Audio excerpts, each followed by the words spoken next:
तो दीपक रंजन, आपके विचार ऐसे इसलिए ये सब बातें सामने आ रही। भाई वक्त तो आपको भी मिल गया ना, एक हफ्ता और अच्छे से तैयारी कीजिए। देखिए पूजा जी, ये भारतीय जनता पार्टी के लोग आज भी चुनाव हार रहे थे, कल भी चुनाव हारेंगे और जितना डेट ये आगे बढ़ाएंगे उतना बुरी तरीके से हारेंगे। लेकिन ये मैं जरूर कहना चाहता हूं कि एक देखिए तिथि निर्धारित होती है चुनाव आयोग के द्वारा कि नॉमिनेशन के बाद प्रत्याशी का खर्चा जुड़ना शुरू हो जाता है। आप बताइए एक हफ्ते का खर्चा जो है कितना ज्यादा हो जाएगा, कार्यकर्ताओं का कितना ज्यादा खर्चा हो जाएगा। देखिए इलेक्शन कमीशन जो है, मैं समझता हूं कि चुनाव तिथियों की घोषणा करने से पहले राजनीतिक दलों की एक सर्वदलीय बैठक बुलानी चाहिए और कब त्योहार कब आना है, कब त्योहार है, कितनी तिथि को त्योहार है, कब कौन सा गंगा स्नान है, ये तिथियां एकदम से जोड़ नहीं दी गई कि चुनाव आयोग ने तिथि घोषित किया उसके बाद जो है ये एकदम से गंगा स्नान आ गया, ये छठ पूजा की, तो पहले से है। ये तो ऐसा तो नहीं था। ये लोग तो सनातन के लोग हैं, ये लोग तो बड़ा मानते हैं इन चीजों को, इनको नहीं पता था। लेकिन इलेक्शन कमीशन ऑफ इंडिया एक लोगों की मंशा जान करके, एक लोगों से विचार विमर्श करके तिथियों की घोषणा, डेट की घोषणा तो कर देता है। लेकिन जब भारतीय जनता पार्टी को लगता है कि अरे हम तो चुनाव में हार रहे हैं, फिर मुख्यमंत्री जी भागे भागे भागे भागे हाथ पांव जोड़ने चले जाते हैं प्रधानमंत्री के पास, राष्ट्रीय अध्यक्ष जी के पास। उनके पास जाके वहां पे हाथ पांव जोड़ते हैं और कहते हैं साहब हमारी फजियत हो जाएगी, हम 9 के 9 सीटें वहां पे हार रहे हैं। क्योंकि देखिए एक सीट पे तो पहले ही सरेंडर कर दिया उन्होंने। याचिकाकर्ता जो है वो खुद अपना वापस देना चाहता है। 23 सितंबर लास्ट ईयर को इसकी सुनवाई हो चुकी है, मोर देन 1 ईयर हो गया और आज तक उसका निर्णय नहीं हो पाया। और चुनाव आयोग को उन सारी चीजों को फैसला होने के बाद, माननीय न्यायालय का फैसला होने के बाद जो है तिथियों की घोषणा करनी चाहिए। लेकिन ये डरे सहमे लोग हैं ये लोग, क्योंकि ये चाहते समझ चुके हैं कि उत्तर प्रदेश की, अच्छा आप देख लीजिए केरल में पलक्कड़ में जो है आप डेट बढ़ा देते हो और वायनाड में वहां पे आपको आप डेट नहीं बढ़ाते हो। यहाँ पर के लिए तारीख बदलने की अपील किसकी तरफ से की गई? आपकी सहयोगी पार्टी कांग्रेस पंजाब के लिए किसकी तरफ से की गई? आपकी सहयोगी पार्टी कांग्रेस की तरफ से की गई। तो यानी वहां पर कांग्रेस को भी हार का डर है क्या? अच्छा पूजा जी, आप इतना ज्यादा जब आप विपक्ष की सुन रहे हो तो यहाँ पे मुख्य विपक्षी पार्टियां में हमारी क्यों नहीं सुनी आपने? हम तो कह रहे हैं 13 तारीख को चुनाव करा दो, आप क्यों नहीं करा रहे हो? क्यों डर रहे हो आप? भाई अगर आप विपक्ष पार्टी की तरह सुन रहे हो, आपने चिट्ठी नहीं लिखी ना, आपकी अपील जाती तो उसको भी, अरे आप जाहिर तौर पर उसको भी संज्ञान में लिया जाता। अच्छा पूजा जी, आप आनंद फानंद में जो आप डेट बढ़ा दो, क्या उसके घंटे पहले किसी मीडिया पर्सन को पता था? सिवाय भारतीय जनता पार्टी के किसी को नहीं पता था। मुख्यमंत्री जी जब भाग करके गए तो प्रधानमंत्री जी ने, जेपी नड्डा जी ने कमीशन ऑफ इंडिया से बात की सीआई से। उसके अगले आप बताइए, पहले पता होता तो हम चिट्ठी लिखते।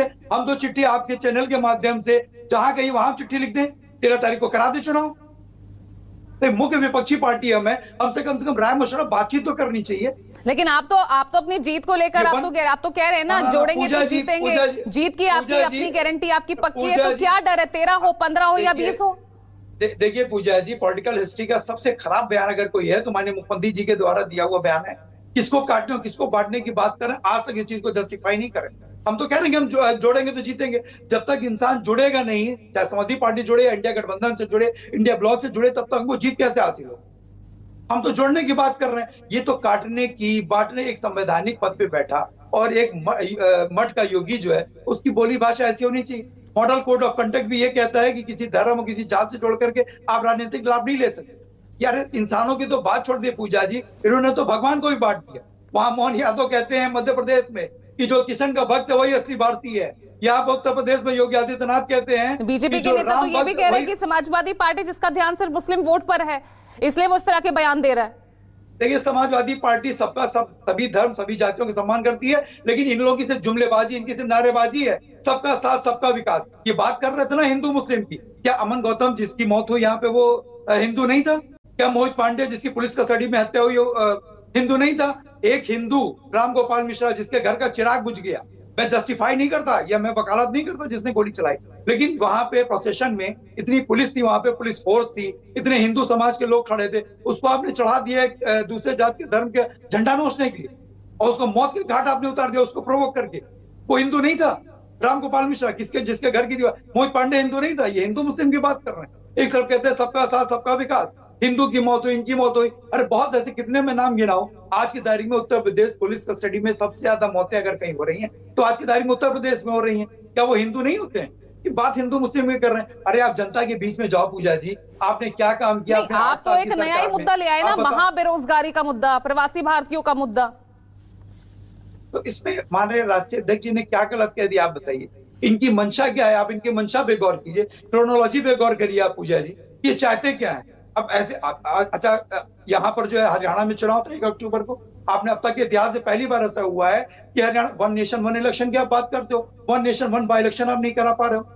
हरियाणा और महाराष्ट्र का चुनाव आप ही ने कहा कि 15 साल से, पिछले 15 साल से लगातार एक साथ हो रहा था, वो हिम्मत आप जुटा नहीं पाते हो।